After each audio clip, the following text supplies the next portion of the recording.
तो चलिए आज मुझे प्रैक्टिस करना है कुछ फ्रेजल वर्ब की। ऐसे कुछ फ्रेजल वर्ब जो मुझे सुनने में सेम ही लगे, जैसे कि get aside, put aside, set aside, और ये मुझे बहुत कंफ्यूज कर रहे थे। लेकिन जब मैंने इनसे सेंटेंस फॉर्म किए तो मुझे ये रियलाइज हुआ कि इसमें कुछ ज़्यादा फर्क नहीं है, और इसलिए मैंने आज इन्हें चूज़ किया है। तो चलिए देखते हैं कि इनके मीनिंग क्या होते हैं और इनका यूज़ किस तरह से सेंटेंस में किया जाता है। तो पहला जो मैंने फ्रेजल वर्ब लिया है वो है सेट असाइड। तो सेट असाइड का मतलब होता है रद्द करना या फिर अलग करना। देखिए, जैसे कि कोई मीटिंग हम रद्द कर देते हैं या फिर कुछ पैसे हम अलग रख देते हैं, कोई चीज़ अलग कर देते हैं, तो उसके लिए भी सेट असाइड का यूज होता है। एग्जाम्पल देखते हैं। The company has set aside money for future investment, यानी कंपनी ने भविष्य के लिए कुछ पैसे अलग रखे हैं। यानी यहाँ पर असाइड का यूज हमने किस तरह से किया है, अलग रखने के लिए। देखिए, आप देख सकते हैं the company has set aside, has के साथ में सेट असाइड का यूज किया है, यानी कोई काम हो चुका है तो कंपनी ने पैसे अलग रखे हुए हैं, किस लिए? Money for future investment. अब यहाँ पर हम पैसे रद्द कर दिए इस तरह से तो नहीं बोल सकते ना, ये तो हम भी समझ सकते हैं कि सेट असाइड का यूज यहाँ पर अलग रखने के सेंस में किया गया है, यानी कंपनी ने अपने फ्यूचर के लिए, भविष्य के लिए कुछ पैसे अलग रखे हैं। ठीक है, यहाँ तक क्लियर है। नेक्स्ट एग्जाम्पल देखते हैं। For a time being I set aside the plan, यानी फॉर अ टाइम बीइंग यानी फिलहाल के लिए मैंने अपना प्लान रद्द कर दिया है। देखिए, यहाँ पर रद्द कर दिया इसलिए भी यूज कर सकते हैं, या फिर फिलहाल के लिए मैंने अपने प्लान को अलग रख दिया, इस तरह से भी हम कह सकते हैं। लेकिन अलग रखना, ये सेव करना, इस सेंस में यहाँ पर यूज किया गया है, इसलिए यहाँ पर बेटर कौन सा लगता है हमें? रद्द कर दिया है, यानी कैंसिल कर दिया है। फिर से एक बार सेंटेंस देखेंगे। For a time being I set aside the plan. ठीक है, for a time being I set aside the plan, यानी कुछ समय के लिए मैंने अपना प्लान रद्द कर दिया है। तो चलिए देखते हैं अब नेक्स्ट स्लाइड। यानी अब देखेंगे हम पुट असाइड का यूज। पुट असाइड का मीनिंग भी उसी तरह है जैसे हमने पहले स्लाइड में देखा, उस तरह से इसका भी मीनिंग है अलग रखना, बचा कर रखना। ठीक है, यानी कोई चीज सेव रखना। तो एग्जाम्पल है यहाँ पर, it's time to put aside our problems and start working together. इसका मीनिंग क्या है? इट्स टाइम, यानी अभी का जो समय है, इस समय में हमें क्या करना चाहिए? हमारे प्रॉब्लम्स को अलग रखकर साथ में काम करना चाहिए। अभी टाइम की डिमांड क्या है कि हमें हमारे प्रॉब्लम्स या फिर हमारा झगड़ा साइड में रखकर हमें एक दूसरे के साथ काम करना जरूरी है या काम करना चाहिए।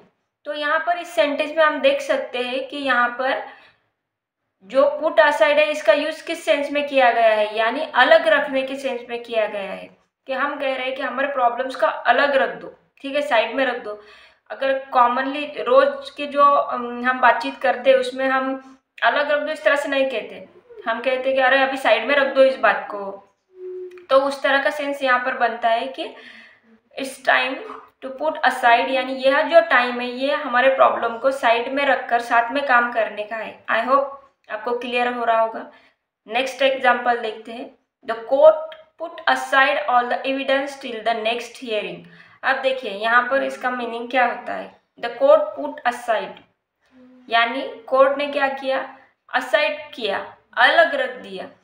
किसे? एविडेंस को। टिल द नेक्स्ट हियरिंग, यानी टिल यानी तब तक, कब तक? नेक्स्ट हियरिंग तक, यानी अगली जो सुनवाई है तब तक कोर्ट ने एविडेंस को अलग रख दिया, यानी असाइड कर दिया। ठीक है, यहाँ तक क्लियर है।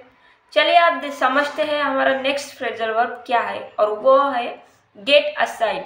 मैंने बोला था ना, get aside, set aside, put aside, ये सुनने में बहुत कंफ्यूजिंग लगते हैं, और मुझे तो बहुत कंफ्यूज किया इसने शुरुआत में, क्योंकि जहाँ पर सेट असाइड लिखना है वहाँ पर पुट असाइड हो जाता था, तो मुझे लगता था कि मेरा सेंटेंस रॉन्ग हो गया। लेकिन काफ़ी हद तक वो सही है, इनके कुछ ज़्यादा डिफरेंस, कुछ बड़े डिफरेंस नहीं है। एक माइनर थोड़ा अगर अंतर छोड़े तो इसमें कोई बड़ी ये नहीं है, तो हम इसे समझ सकते हैं। तो चलिए देखते हैं अब गेट असाइड क्या है।